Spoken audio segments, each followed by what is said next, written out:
Merci mesdames, messieurs de nous suivre. Merci d'avoir choisi Mikouba Télévision et bienvenue à tous dans ce magazine invité du jour, le premier numéro de la semaine. Et aujourd'hui, nous allons parler dans les secteurs miniers, bien évidemment, au Lualaba, avec l'envahissement du site minier de Métalcol. Par qui? On va en savoir plus tout à l'heure. Et nous avons le plaisir de recevoir un activiste de la société civile en la personne de monsieur Eli Kanteng. Bonjour et bienvenue. Merci beaucoup. Bonjour à vous également, monsieur Ephraim. Merci. Et je ne peux commencer par un joyeux anniversaire à vous. Profite bien de la journée d'aujourd'hui. Merci beaucoup, ça va droit au cœur. Merci. Alors, monsieur Eli Kanteng, nous voulons parler avec vous sur l'envahissement dont est victime Métalcol. Nous voulons savoir, le site minier de Métalcol est envahi depuis quand et par qui? Merci beaucoup. Le site de Métalcol, premièrement, nous devons rappeler à tous les spectateurs que Métalcol, c'est parmi les entreprises du groupe ERG. Et le groupe ERG dans l'ensemble contient au moins 66 entreprises. Okay. Mais Métalcol, il fait partie. Et ceux-là qui envahissent Métalcol, ce sont des politiciens, de familles des politiciens aussi, en connivence avec le Chinois qui envahissent Métalcol. Donc ce ne sont plus les caisseurs artisanaux? Non. Ça, c'est une mascarade. Pour votre gouverne, ça, c'est la troisième tentative. La première invasion a été en août 2025. Et deuxième, c'était vers, je pense, entre septembre et octobre. Nous avons encore dénoncé, ils ont pris fuite. Et la troisième, ça fait presque maintenant plus de 4 mois. Nous sommes sur les dossiers parce que ces gens-là, ils voulaient à tout prix qu'ils exploitent illicitement, mais par la voie de la pollution. Cette fois-ci, ils ont amené qu'il y a une pollution sur la rivière Moussono, et je pense qu'ils ont chanté partout dans le média. Et ça passe même par la manipulation maintenant de la population aux environnants de Métalcol. Ils sont passés par le problème de l'environnement, que la rivière Moussonoy est polluée. Il fallait faire la dépollution. Mais ce qui est grave, monsieur Ephraim, la dépollution pour la société coopérative Ozana, c'est de prendre la matière amenée dans des usines chinoises pour travailler les cuivres. Mais c'est pas possible, ça c'est de l'exploitation, ça. Ben, c'est ce que moi je me demande.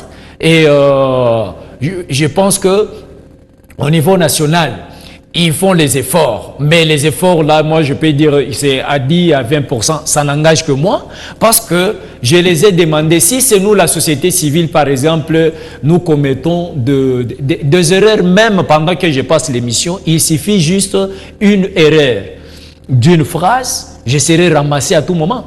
Mais on trouve les gens qui exploitent le minerai sur un site privé avec les engins. Mais vous nous demandez que nous enquêtons. Vous enquêtez quoi? On les dépasse à l'arrestation. Mais ces gens-là, ils sont libres et les matériels sont là. 145 engins. Vous dites 145 engins 145 sur un engins. site d'autrui? Oui, la dernière fois en août, c'était presque 40, plus ou moins 50. Mais cette fois-ci, c'est 145 agents qui sont sur place sur le site Métalcol. Mais comment ça se passe qu'il y ait une première tentative, une deuxième et une troisième, alors que l'entreprise Métalcol est bien organisée, avec une sécurité et au-delà de tout, avec notamment une personnalité juridique, etc. Donc, chaque fois qu'il y a invasion, avant même que les pires n'arrivent, normalement, les services de sécurité devaient être alertés et que ces gens-là soient mis hors état de nuire, normalement. En tout cas, je me réserve de parler plus du service de sécurité parce qu'ils sont bien informés que nous. Et aucune activité ne peut se faire de ce genre sans que les services de sécurité ne soient informés. Soit il y a ceux-là qui sont puissants, qui sont au-dessus d'eux, qui donnent des injonctions et qu'eux ne parviennent pas à agir. Parce que voilà que la gouverneure a arrêté, avant de passer à l'arrestation, on nous avait envoyé, moi et le DP membre de l'antifraude. Mais sur place, nous avons trouvé la police des mines qui nous informe qu'il y a plus ou moins 60 personnes, une milice, qui s'habille en noir avec les machettes. C'est la police des mines qui nous parle. La police des mines était à gauche parce que la concession était séparée en deux. Ok. La police des mines à gauche avec Métalcol, à droite c'était l'armée avec la milice. C'est là où l'entreprise, la société coopérative Ozana de ces messieurs honorables Ntete et Tumba Fatou faisait... C'est un élu dans ces pays. Pardon? C'est un élu dans ces pays. Je ne sais pas si il est vraiment élu de Bundanganda, si je mal prononcé, que les gens de ce coin-là me pardonnent, mais c'est dans l'Équateur. Ok. C'est dans l'Équateur. Il a une autre société. Cette société n'est pas répertoriée ici. Elle est enregistrée à Lubumbashi. Et il a une autre société qui s'appelle les nationalistes SRL. Il était même à Goma pour une société, mais dans un autre domaine. Et il avait promis d'être au Lualaba. Au Lualaba, comme ils savent eux-mêmes, parce que c'est pourquoi nous souvent nous parlons que Kinshasa, c'est la ville prédatrice des provinces. Alors il a promis d'être ici, il a été aidé en trompant la vigilance de son excellence Chabani Louko, de VPM de l'intérieur, qu'il y a une pollution.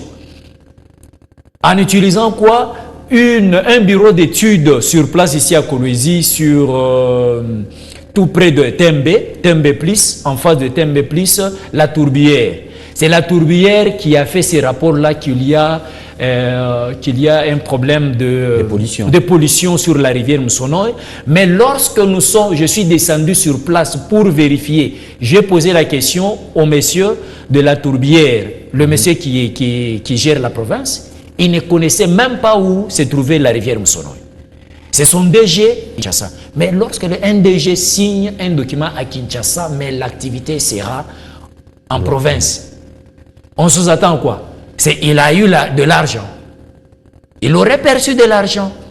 Alors, lorsque maintenant la société civile a dénoncé, c'est alors que le VPM a compris que le rapport là était faux, parce qu'après ce rapport, il fallait obtenir un certificat de l'environnement, un certificat de dépollution de la part de l'Agence congolaise d'environnement. Il avait eu. Je suis allé aussi déposer une lettre au DG. Alors, par là, le VPM qui avait donné l'autorisation même à l'inspection générale de FARDC pour lui donner le militaire pour faire la dépollution, vous comprenez vous-même, on fait la dépollution avec les militaires. Il a instruit, il a écrit à Ozana que d'après les informations reçues, tu n'es pas en ordre avec les documents. Il faut reprendre et c'est-à-dire voir les institutions compétentes pour que tu aies le vrai certificat de la dépollution. Mais malheureusement, le monsieur, il a forcé.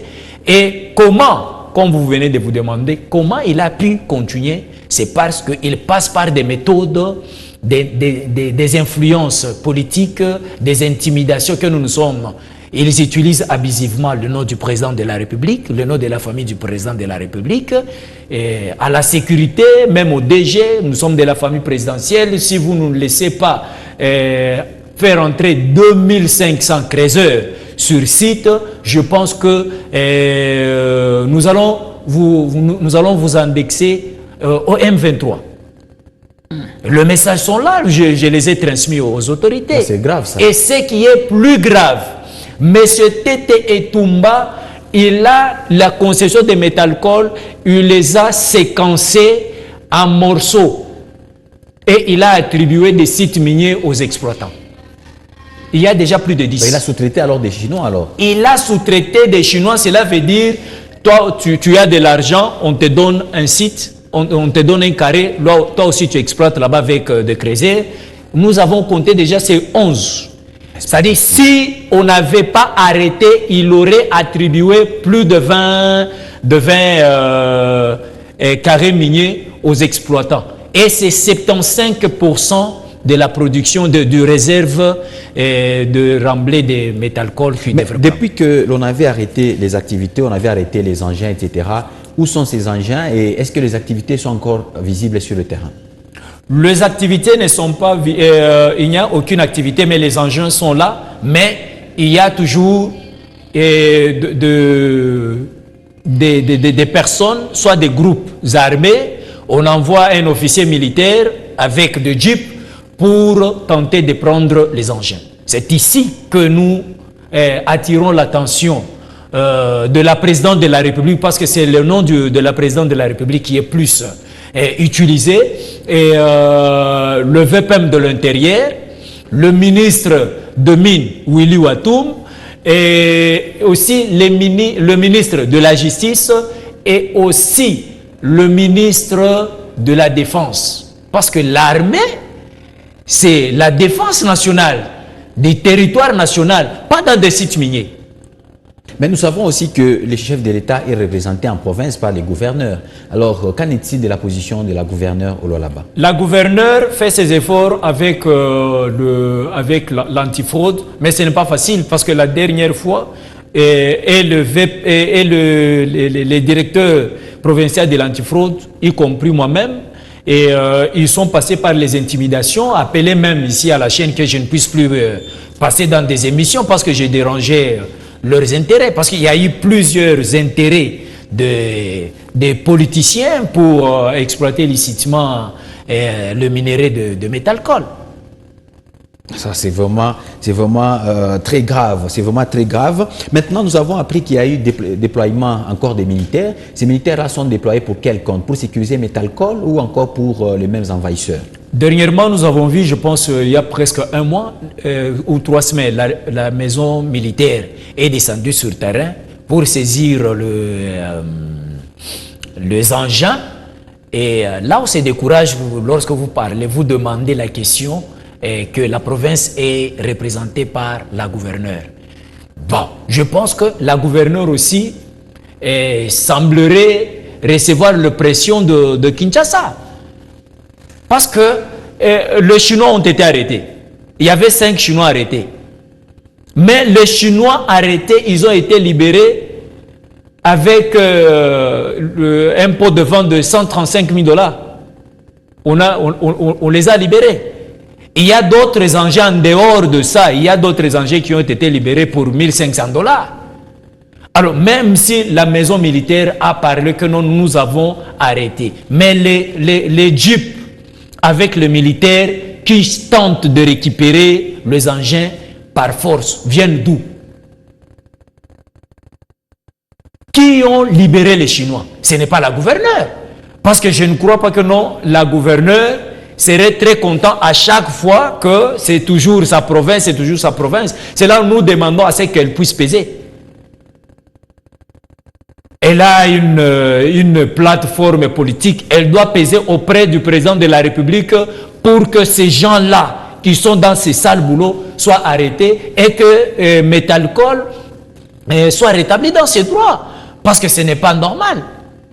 Et si ces engins-là sont libérés comme le premier engin, je pense que là, ils encouragent encore qu'on puisse encore continuer. Parce que là, nous parlons de Métalcol, mais qu'en est-il de Comidé Boss Mining? Ça ne va pas. C'est là où nous pointons du doigt le ministre de la Défense. Comment est-ce que le ministre de la Défense laisse ses soldats, au lieu d'être au front là où il y a la guerre pour sécuriser les territoires nationaux, ils sont dans des sites miniers? S'ils sont dans ces sites miniers, c'est-à-dire ils deviennent aussi les hommes d'affaires. Parce que l'argent du cobalt, l'argent du cuivre est très rapide. Ils ne veulent pas servir sous les drapeaux. Maintenant, ils sont dans des mines. Mais ce n'est pas normal. Là où nous demandons à ce que les ministres des mines pèsent auprès de ses collègues pour que cette histoire puisse cesser. Alors, à ce stade, qu'en est-il de la rumeur de la pollution de cette zone-là, de la rivière Moussonoï? Nous sommes, M. Frahim, je suis vraiment désolé. C'est pourquoi je vous avais demandé, je continue à vous demander. Invitez aussi d'abord ces messieurs-là, Tete Tumba, Fatou, qu'ils viennent sur le plateau avec les experts du bureau d'études de la Tourbière. Je peux vous donner leur numéro. Menez une enquête, une descente, pour enquêter si réellement, parce que j'ai vu, ils sont passés maintenant par la manipulation de la population autour de la rivière Moussonoy, une image qui est passée même sur Télé 50. Ils ont utilisé un maître là-bas qui parle le bon français avec le costume, voilà cette rivière et des 35 mètres de profondeur. Est-ce que la rivière Moussonoy a une profondeur de 35 mètres? Voilà un peu. Des gens qui sont à Kinshasa, qui ne connaissent même pas la géolocalisation de la ville de Kolwezi, la géolocalisation de la rivière Moussonoy. Mais depuis un certain moment, moi, en tant que société civile et surtout société civile de la révolutionnaire Katangé, ça me fait très mal de voir que les gens de Kinshasa, ils se permettent de parler à notre place. Donc si on vous donne l'information, la moindre des choses, descendez sur le terrain, menez les enquêtes, prouvez, parce que moi, avant de passer à la télé, écrire partout de la présidence à la dernière institution, je menais les enquêtes. Je suis allé à Kamimbi, nous sommes allés à l'agence congolaise, à la direction provinciale de l'agence congolaise de l'environnement avec les agents de Métalcol. Demander est-ce qu'il y a eu enquête sur la rivière Moussonoy. Ils ont dit non. Est-ce que la maison tourbière avait mené les enquêtes? Non. Nous sommes partis voir le chef Kamimbi. Il nous a reçus dans ce qu'on appelle, si c'est Kipango Yabachefu, oui. On nous a reçus, nous avons demandé, on nous a dit ici chez vous il y a des animaux aquatiques qui meurent, des poissons, les crocodiles, il y a les enfants qui naissent avec malformation. Chef, est-ce que vous pouvez... D'après vos enquêtes, il n'y a aucun impact environnemental sur le terrain. Il n'y a rien parce que le chef Kamimbi nous avait dit, mon hôpital est à 50... L'hôpital, je pense, est à 50 à 60 mètres de la maison du chef coutumier. Il a dit, allons à l'hôpital là-bas trouver les enfants qui naissent avec malformation. Mais pourquoi est-ce qu'on peut laisser passer un mensonge à un grand plateau comme Télé 50? C'est pourquoi moi je vous demande, ne vous lui mettez pas seulement à nous inviter, menez aussi les enquêtes sur place, parce que s'il passe par la manipulation de la population, Kinshasa, connaissant bien Kinshasa, ils vont agir que non, il y a pollution, nous devons faire la dépollution. Et la dépollution pour eux, c'est plus de 80 camions de minerais qu'ils ont pris. Ils avaient créé une zone tampon au niveau d'Amical. Okay. L'Amical. Oui. Regardez là où ils ont pris la matière et là où ils sont allés stocker ça. Et ils amènent dans des usines pour les traitements de cuivre et cathode. C'est ça la dépollution. Du vol vraiment organisé. Monsieur Ely, nous sommes en train de chuter. Peut-être un mot pour notamment la population qui est aussi confuse par rapport à cette situation. Ce que moi je vais demander à la population, c'est la vigilance. Les sociétés qui nous entourent, quoique nous ne bénéficions pas à 100%. Nous ne bénéficions pas à 100%. Pourquoi? Parce que moi, ça me fait très mal. La fois passée, on a parlé que non, parce que vous devez comprendre aussi que le gouverneur de l'espace Katanga, parce que moi, je suis le président des jeunes révolutionnaires de l'espace Katanga. C'est-à-dire, si ça concerne Olomami, je vais parler, Loi Tanganyika, je vais parler. Le gouverneur de l'espace Katanga, ils sont sur quoi qu'ils dirigent, mais ils sont sur les sièges injectables. C'est s'ils s'opposent farouchement à quelque chose, on peut les mettre à tout moment, on peut chercher des alibis pour le faire partir. Vous comprenez? C'est-à-dire, nous, la population, ces entreprises-là nous appartiennent. Regardez, on a parlé ici que non, maman, l'excellence... 10 secondes seulement. Et il a des opposants ici. Moi, je ne trouve pas des opposants. Ces opposants, lui, c'est l'union sacrée là où elle est. Voilà. En tout cas, merci beaucoup, monsieur Ely Kantin. L'exemple, c'est la route Lulou. Ouais, nous voyons. En tout cas, ça n'est fini pour aujourd'hui. C'était un plaisir, en tout cas, pour cet échange constructif. J'espère que ce n'est pas la dernière fois. Nous allons encore nous imprégner davantage de la situation et voilà, peut-être en tirer des conclusions. Merci beaucoup d'être venu. Merci également à tous les téléspectateurs. C'était un plaisir. Au revoir. Merci.